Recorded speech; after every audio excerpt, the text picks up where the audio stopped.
Congratulations, Madam Fina. Thank you. How are you, I'm okay. How are you doing? Those are forget why you Sindi. Yes. Omukulu Kenzo afuddeyo n'agamba nti abayise mwegatte ensonga eno mugirowoozaako ki ekirungi oli ne vice wo. Yes, we've always advocated for unity. Fenga Uma always try to get abayimbi twegatte era we're in for kwegatta at any point.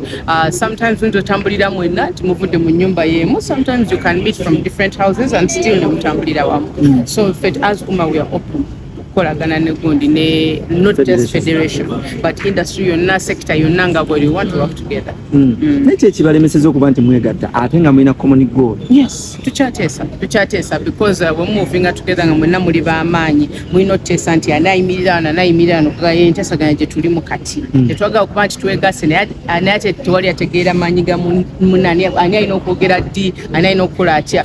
Those are the only things which we're discussing ne federation but ekyokwegatta tetulina kigaana. Tugambe nti nomulwanirira bukulembeze ebifo byebalemeseza tosobola kutambula na muntu nga temuli organized naddala mweno structure gye tulimu so atambula ne fiina nga tetuli nga our roles are not defined tujja kwekuba oba tujja kwogera ebifo oba tujja kukontana you understand like we will knock each other kwa teri amanyi munne kyalina kola kati organization gye twagala gye tuli oteesaako the nitty-gritties. Yes. Nitty-gritties. Kigambibwa nti banaye kimwebuzaabuza naye kigambibwa nti no sente zazze era kati bagenda ziteeka mu ssako nga mmwe abaawuma sente zino mugenda zifuna mutya era mugenda kukubiriza mutya abayimbi baawuma okugenda mu ssako bafune nabo ku sente because baleka bali buli Sente ayogedde nti baawuma association yonna in case of an information by informing other members. So our members are just waiting for the update and we talk soon.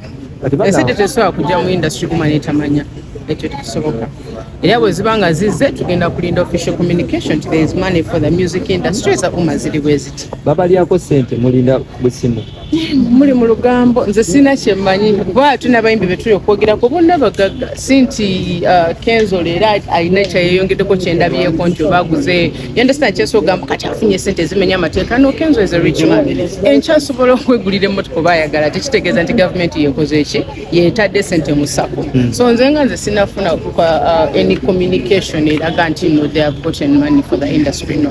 Okusinziira ku bantu bemwesigamako mu industry eno Jerosani Musale n'abalala abagwa mu tulo bwe bati bayikanga abagamba nti federation yeri mu kkubo ettuufu Uma mumuli ku ki si kye batugamba fwe tubatuukirira Madam Fina yabaddeyo ne team of other associations recently fwe tebakitulaze nti tebatwesiga bakikulazeeko.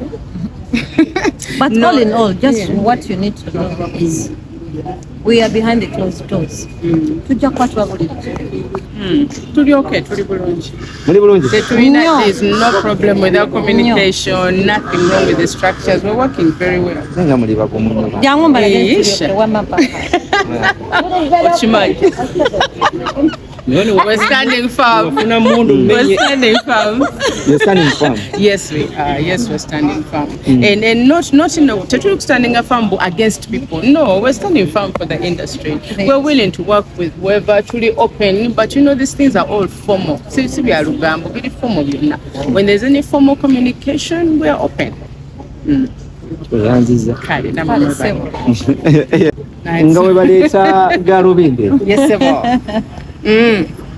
Owulira otya okuba nti second in command Muuma afunye ebitiibwa mwenna batana bakitegeera Madam Fina Mugerwa Masanyalazi is the current, she's just sworn in alayidde leero okuba nti is it the vice chairperson or UNCC ye board etutwala ffenna nga cultural sector fenga Uma we are so proud tuli basanyufu nnyo era tulabye olugendo lwe as a person I've had time to work over her, under her, but mostly beside her, and I am so proud nti afunye that position. I think it's well deserved.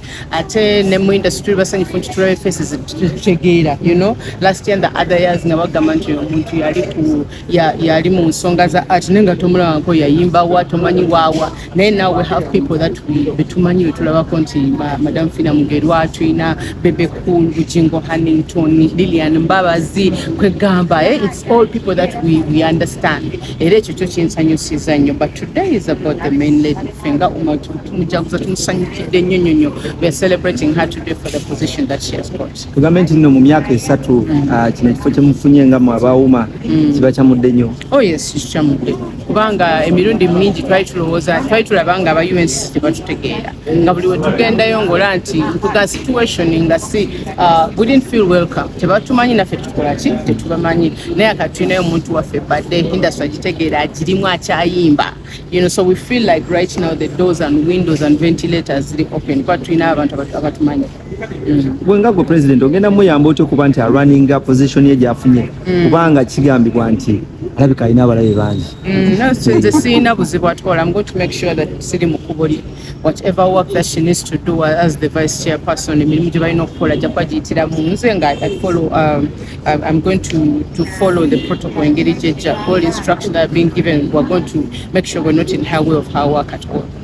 Mulabika nga abakwatagana ennyo naye kigambibwa nti Sente gavumenti zyawadde abayimbi z'abayise mu ngalo ate nga mu abakulembeze ensonga eno mugyogerako tetubimanyi tetubiwulira nga mwe mubiwulira ffe tubiwulira, but we have official communication channels and none of the channels has confirmed this money, so tetusobola kwogera mu kamera mbu kino kyetumanyi. No, until we get an official communication we don't know anything about the money that people are talking about.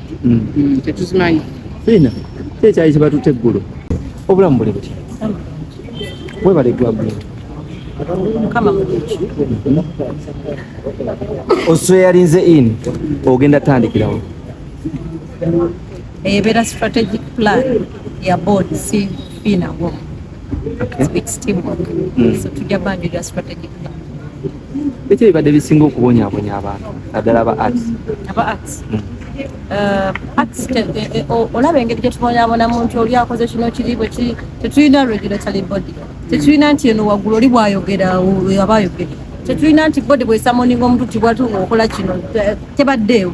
So for UNCC erina mandate okukola ebintu ebyo byonna kyobola chairperson in his remarks alaze nti ne 1959 act ejja kubeeramuko amended so that blending the current situation. Otherwise I'm very happy because at least tufunye institution yaffe UNCC we ebaddewo era weeri naye tebadde nti naaga amaanyi ago kubanga tekubadde ba stakeholders ku board kubaddengako simanya oli wa national water oli owawawa, but at least this time otunulira board you can identify the stakeholders nga bali mu value chain of the sector.